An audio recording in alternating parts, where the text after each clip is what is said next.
श्री स्वामी समर्थ. मी प्रांजली. आजचा जो उपाय आहे तो फक्त आपल्याला एक शनिवार करायचा आहे आणि फक्त एक शनिवार जर आपण हा उपाय केला तर आपण जॉबसाठी प्रयत्न करतोय पण आपल्याला हवा तसा जॉब लागत नसेल, म्हणजे यश मिळत नसेल त्या जॉबसाठी, तर त्यासाठी आपण हा उपाय करू शकतो. सतत आर्थिक नुकसान होत आहे, उद्योगधंद्यामध्ये यश मिळत नाहीये, माता लक्ष्मीची कृपा होत नाहीये, तर अशासाठी आपण हा उपाय करू शकतो. किंवा तुम्हाला सतत अपयशाचा सामना करावा लागत आहे, कोणतीही गोष्ट करा त्यामध्ये अपयश येतं आणि या अपयशाला आपण प्रयत्न करून करून जरी शेवटपर्यंत गेलो तर शेवटच्या क्षणाला काहीतरी होतं आणि परत झिरोवर यावं लागतं.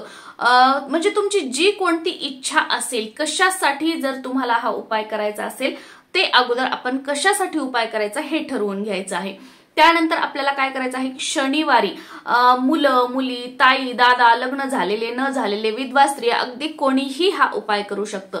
शनिवारी संध्याकाळी 5:30 ते 8 या वेळेमध्ये आपल्याला हा उपाय करायचा आहे. या उपायासाठी आपल्याला एक तांब्या घ्यायचा आहे, त्याच्यामध्ये पाणी आणि अगदी चमचाभर दूध टाकायचं आहे किंवा अंदाजे थोडंसं दूध टाकायचं आहे, मिक्स करायचं आहे. एक छोटीशी वाटी घ्यायची, त्याच्यामध्ये कुंकू आणि आपलं पाणी टाकून त्या कुंकवाची पेस्ट बनवून घ्यायची.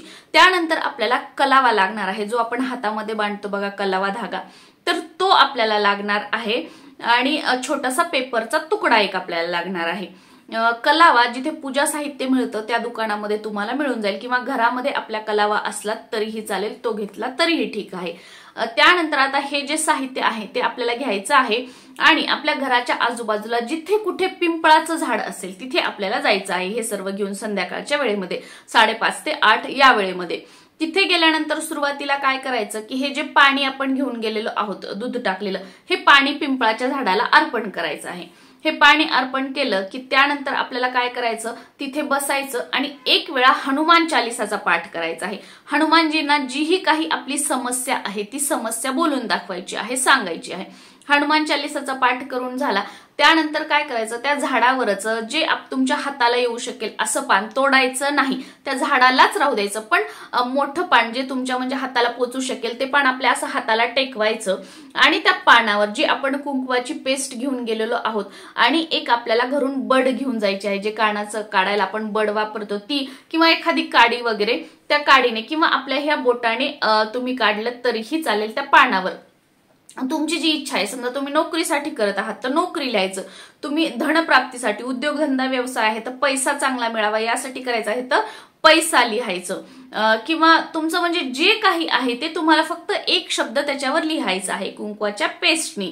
ते लिहिल्यानंतर काय करायचं, आपण एक कलावा पण घेतला होता बघा, तो कलावा जो आहे ते जे पान ज्या फांदीला आहे त्या फांदीला तो कलावा आपल्याला गुंडाळायचा आहे. तुम्ही 5 वेळा गुंडाळा तरी चालेल आणि तो गुंडाळत असताना आपल्याला आता एक मंत्र म्हणायचा आहे, ओम ह्रीम वट स्वाहा, ओम ह्रीम वट स्वाहा, ओम ह्रीम वट स्वाहा.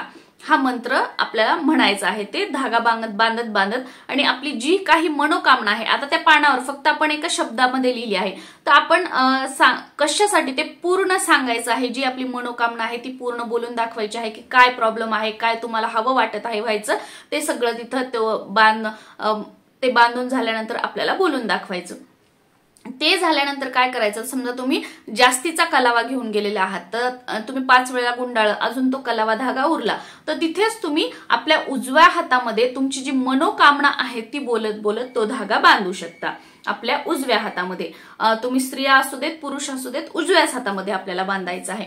उजव्या हातामध्ये बांधल्यानंतर आपल्याला काय करायचं, त्या झाडाखालची थोडीशी जी माती असेल तर ती माती घ्यायची आणि जो आपण पेपरचा तुकडा घेऊन दिला होता, अगदी 2 चिमूट अशी 1 चिमूट माती घ्यायची आणि जो पेपरचा तुकडा आपण नेला होता त्या पेपरच्या तुकड्यावर ठेवायची आणि धनप्राप्तीची मनोकामना करायची की माता लक्ष्मीची कृपा व्हावी, चहूबाजूने धनधान्य समृद्धी ऐश्वर्याची प्राप्ती व्हावी.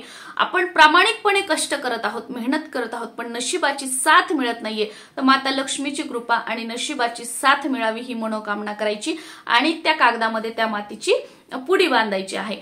त्यानंतर मागे वळून न बघता आपल्याला आपल्या घरी यायचं आहे आणि हा उपाय करायला जाताना सुद्धा मध्ये कुठं थांबायचं नाही, कोणाशी बोलायचं नाही, उपाय करून घरी येताना सुद्धा कोणाशी बोलायचं नाही किंवा दुसऱ्यांच्या घरी किंवा कुठे काही घेण्यासाठी थांबायचं नाही. जाताना सरळ त्या झाडाजवळ जायचं, येताना सरळ आपल्या घरी यायचं आहे. घरी आल्यानंतर हातपाय वगैरे धुवायचे, देवासमोर आपलं बसायचं. जे कोणता आपल्या कुलदेवीचा मंत्र असेल किंवा तुम्हाला जो कोणता मंत्र येत असेल तो कमीत कमी 11 वेळा म्हणायचा.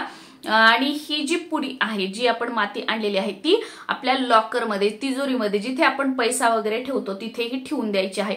बस लेट गो करायचं, विसरून जायचं. फक्त 1 वेळा हा उपाय करायचा आहे. हा उपाय केल्यानंतर अगदी जे आपण म्हणतो ना की आजपर्यंत बांध होती, चहू बाजूंनी प्रगतीचे मार्ग जे आहेत ते खुले होत आहेत असा तुम्हाला अनुभव येईल. हा फक्त एकदाच उपाय करायचा. आता तुम्हाला काही दिवसांनी वाटलं की ती जी माती आहे ती मला माझ्या लॉकरमध्ये ठेवायची नाहीये, तर मग अशा वेळेला तुमच्या घराच्या आजूबाजूला जिथे कुठे वाहतं पाणी असेल त्या वाहत्या पाण्यामध्ये तुम्ही ही जी माती आहे ती प्रवाहित करू शकता. आणि हा धागा सुद्धा, समजा त्याचा कलर गेला, तो फेंट झाला, तर हा धागा सुद्धा तुम्ही कधीही काढू शकता, असं काही नाही. आणि त्यानंतर वाहत्या पाण्यामध्ये प्रवाहित करू शकता. फक्त एकच वेळा हा उपाय करायचा आहे. या उपायाने खूप सारा बदल होताना आपल्याला आपल्या आयुष्यामध्ये बघायला मिळेल. फक्त पिरियड्स असेल तर तेव्हा हा उपाय करायचा नाही, सुतक असेल तर तेव्हा हा उपाय करायचा नाही. त्याच्यानंतर कोणता शुक्रवार असेल, सगळं तुम्ही स्वच्छ, काही असा प्रॉब्लेम नसेल तर त्यावेळेला आपण हा उपाय केला तरीही चालेल. श्री स्वामी समर्थ.